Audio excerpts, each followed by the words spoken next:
Bugünkü dərsimiz qovluqlar və fayllardır. Gəlin baxaq birinci fayl nədir? Fayl kompüterin yaddaşında müəyyən ad altında saxlanılan verilənlər yığınıdır. Yəni ki, biz bilirik ki, kompüterin yaddaşındakı informasiya bitlər şəklində saxlanılır. Və bir qrup biti biz adlandırırıqsa, qruplaşdıraraq adlandırırıqsa, nəticədə fayl yaranır. Fayllar müxtəlifdir. Biz informasiya növlərinə baxanda, informasiya təqdim edilmə formalarına baxanda bilirdik ki, səs faylları var, video faylları var, mətn faylları var və s. İndi gəlin bunlardan bir neçəsinə baxaq. Deməli,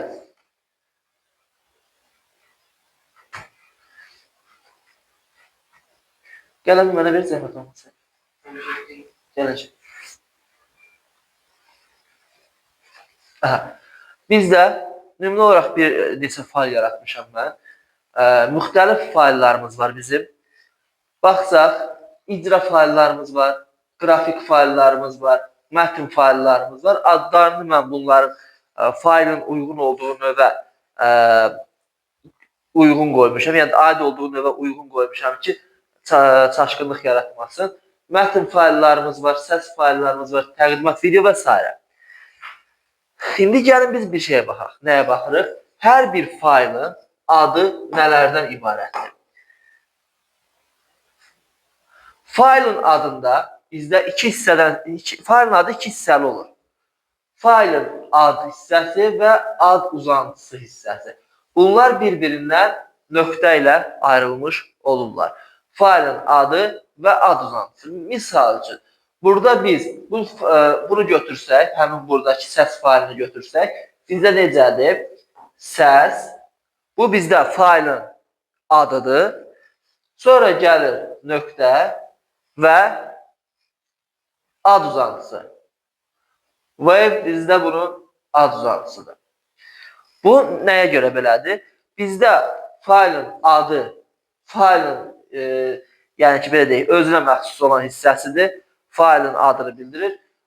Digər isə ad uzantısı isə faylın növünü bildirir. Yəni ki, belə deyək, faylın hansı növ fayllardan olduğunu bildirir. Biz də əgər bu növləri biliriksə, rahatlıqla, belə deyək, faylın hansı fayllara aid olduğunu tapa bilərik. Belə bir şeyə baxaq. Bizdə belə bir cədvəl var. Cədvələ baxsaq, faylın tipi verilir. Sonra bir də faylın uyğun olaraq ad uzantıları, hansı ad uzantısında ola bilər. Bunu bayaqları biz həmin qovluqda da görə bilərdik. Deyək ki, qovluqda fayllarımız var idi. Bu cədvəl şəklində yığmışam ki, daha asan olsun. Deməli, bizdə səs fayllarının ad uzantısı ola bilər Wave, MP3, MIDI, AMR. Qrafik fayllar JPEG-dir, PNG-dir, BMP-dir, GIF-dir. Bunları cədvəl şəklində kitabda var, ayrıca göndərəcəm də sizə. İcra faylları bizdə exe və bat ola bilər. Təqdimat faylları PPT, PPTX, video fayllar MP4, MPEG-dir, 3GP-dir, AV-dir, FLV-dir. Mətn faylları doc, docx, TXT və rich text formatı, RTF ola bilər. Yəni ki, bizdə fikir verirdirsə, hər fayl tipinə uyğun olaraq müxtəlif sayda, əslində siyahını daha da genişləndirmək olar. Sadəcə bunlar ən çox yayılmış növlərdir. Sırf testlərdə də bunlar düşür deyə bunları vermişik. Deməli, bizdə hər fayl tipinə uyğun olaraq özünün ad uzantısı var. Amma belə bir məsələ var ki, məsələ necədir? Bizdə faylın adı və ad uzantısından başqa parametrləri də var. Hər bir faylın adı və ad uzantısından başqa parametrləri də var. Hansılardır bizdə? 2 dəqiqə monitora qoşulaq.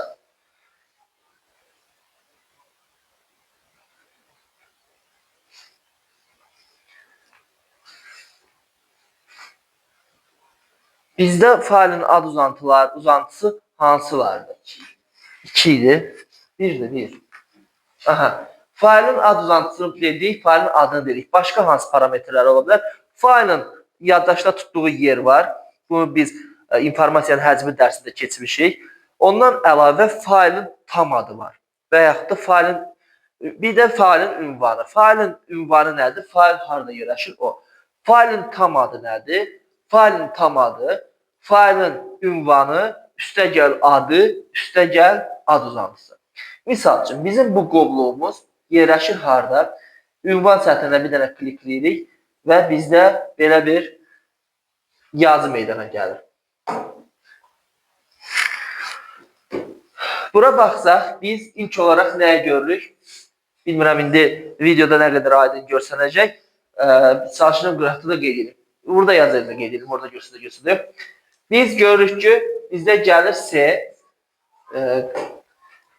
Qalın yazaq. Ha? Görsənəcək. Hə, tamam. Deməli, bizdə gəlir C. Diskin adıdır bu. Diskin adından sonra bizdə həmişə qoşa nöqtə olur. Biz diskin adı olduğunu hardan bilərik? Qoşa nöqtədən. Disk deyilən nə məzər? Bu tək DVD, CD disk yox. Bizdə yaddaş qurğusunun adı Latin əlifbasının baş hərflərlə işarələnir. Düzdürmü? Disk deyəndə mən yaddaş qurğusunu nəzərdə tuturam. Yaddaş qurğusunun adı, sonra qoşa nöqtə. Və bundan sonra iç-içə qovluqlar gəlir. İndi qovluqların nə olduğuna keçəcək. İç-içə qovluqlar gəlir.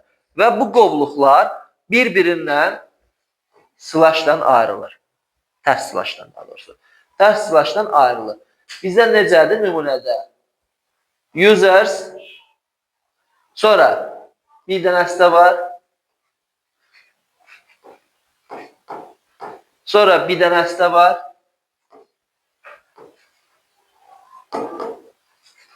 Sonra bir dənəsi də var. İç-içə neçə dənə qovluq oldu, görürsünüz.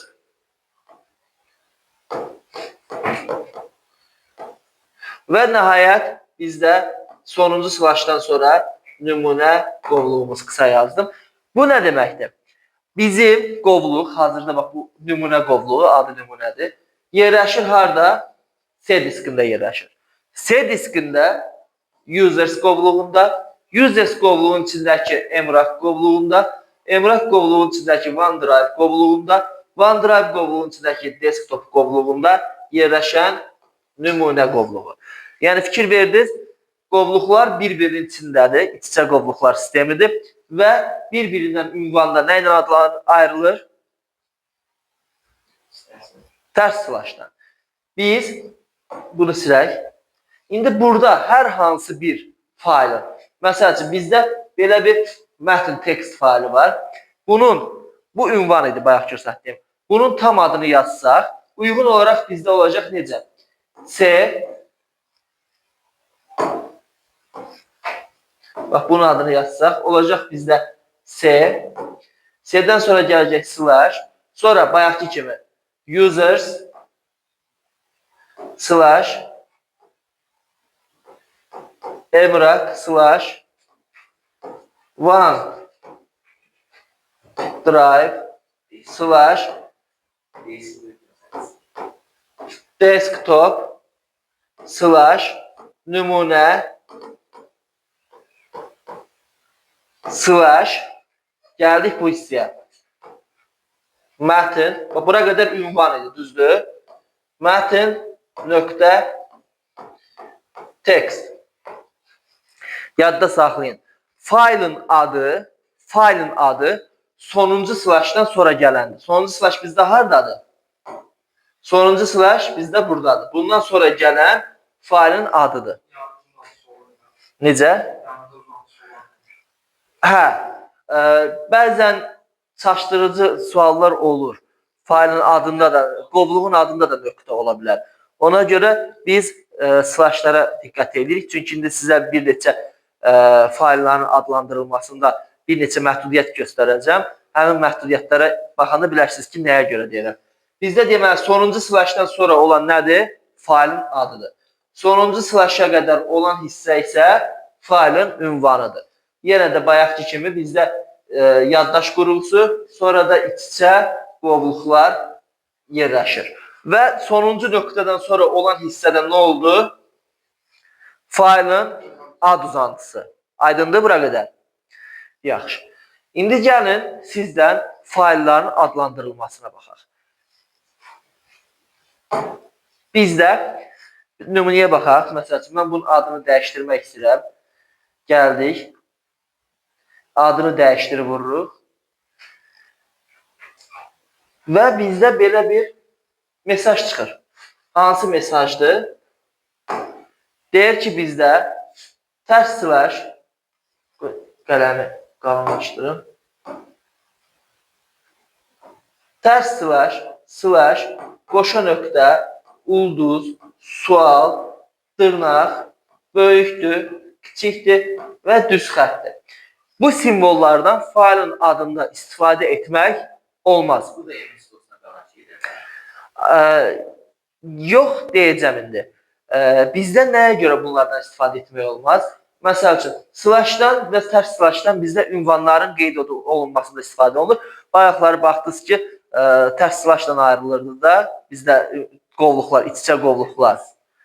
2 nöqtə aysal diskdədir. Ulduz və sual işarəsi biz qabaqda baxacağıq. Bizdə axtarış maskası deyilən anlayışlar var. Axtarış maskasında istifadə olunur. Yəni ulduz orada bir neçə simvolu, sual da bir simbolu əvəzləyir. Belə şeylər var. Digərlərdə uyğun olaraq hansısa bir özünə uyğun yerlərdə işləndiyinə görə sırf bu simvollardan biz failin adında istifadə edə bilmərik. Deməli, bizdə hansı adlardan istifadə etmək olmaz? Hansı adlardan istifadə etmək olmaz? Gəlir com, sonra com 1-dən com 9-a qədər, bir də LPT 1-dən LPT 9-a qədər failləri bu şəkildə adlandırmaq olmaz. Nəyə görə? Çünki bunlar kompüterin sistemində müəyyən komandalar var ki, onlardan üst-üstə düşürlər və bu da kompüterin işində problemlər yarada bilər. Ona görə də bunları fail adlandırılma sistemindən çıxardıqlar. Con, məsələn, connect əmrindən üst-üstə düşür ki, əvvəllər MS-DOS-da bunlar əmr kimi istifadə olunurdu. Məsələn, hansısa bir şəbəkəyə qoşulmaq üçün bizdə connect-dən istifadə olunurdu. Connect sözünün qısaldılması olan con əmrindən istifadə olunurdu. İndi biz failin adına con olaraq adlandırsaq, bizdə sistemdə olan connect əmrindən üst-üstə düşür. Ona görə də biz con adlandıra bilmirik. Həmçinin com portu var idi. Sıra nömrəsinə uyğun olaraq COM1, COM2, COM3 portlarına müraciət üçün uyğun əmrdən, məsələn, COM5 əmrindən istifadə olunurdu. Ona görə biz failləri bu şəkildə də adlandıra bilmərik. Bir də LPT 1-dən LPT 9-a qədər. Burada testlərdə çaşdırıcı suallar olur. Məsələn, failin adında deyir ki, failin adı olsun belə. LPT nöqtə olsun text. Belə olar mı deyir? Olar. Çünki LPT biz dedik ki 1, LPT 2, LPT 3, LPT 9-a qədər. Aydındır mı? Və yaxud da sual düşə bilər ki, com 15 nöqtə olsun MP3. Olar mı? Olar. Çünki com 9-a qədərdir. Aydındır? Və yaxud da sual düşür ki, com 5 nöqtə olsun exe. Olar mı? Olar. Çünki com bizdə tək işlənirdi. Fikir verin, göstərmişəm. Conun bizdə deməli nəyi yoxdur? Rəqəmləri yoxdur. Digərləri hamısı bizdə rəqəmlərdəndir. Aydındır? Bura qədər sual varmı? Nə aydın olmasa dərs prosesində müraciət edin. Deməli. Okey.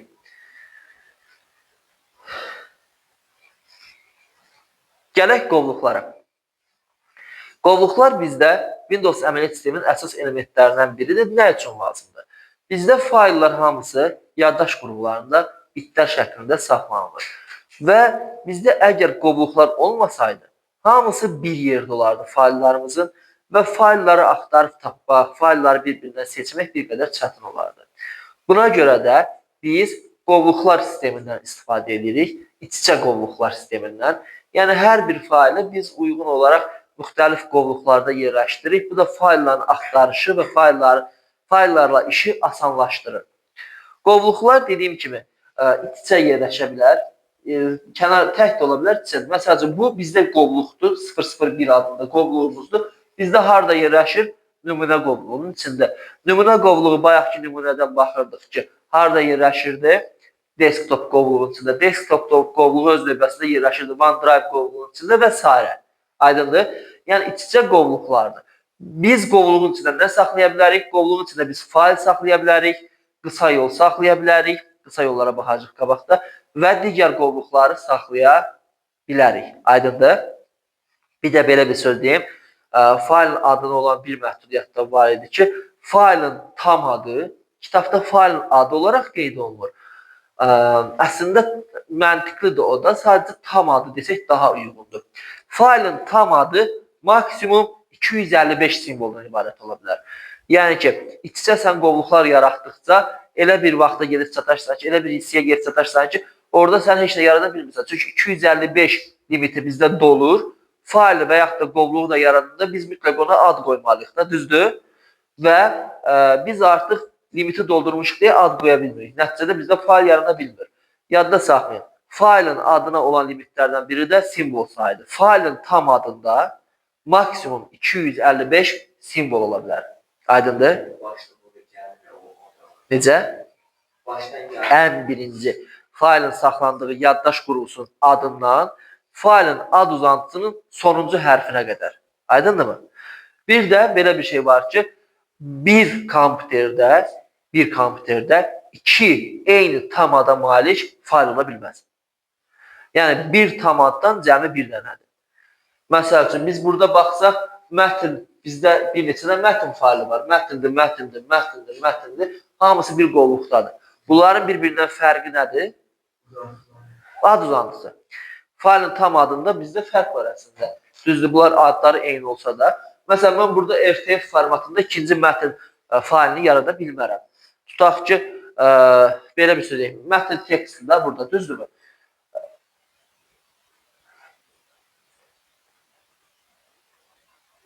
Aha, deməli, mən yeni bir mətn sənədi yaradıram. Gəldik mətn sənədi və 2 dəqiqə səhv elədik. Adını dəyişdirək. Aha.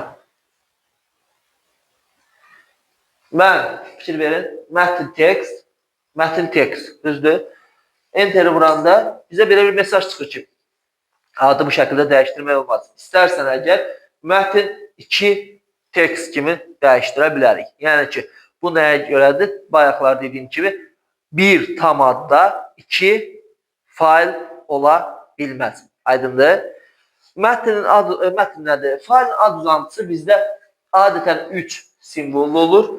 Nadir hallarda 4 və hətta 5 simvollu ola bilər. Məsələn, baxsaq, Excel-dir, BMP-dir, GIF-dir. Bunlar hamısı 3 simvolludur.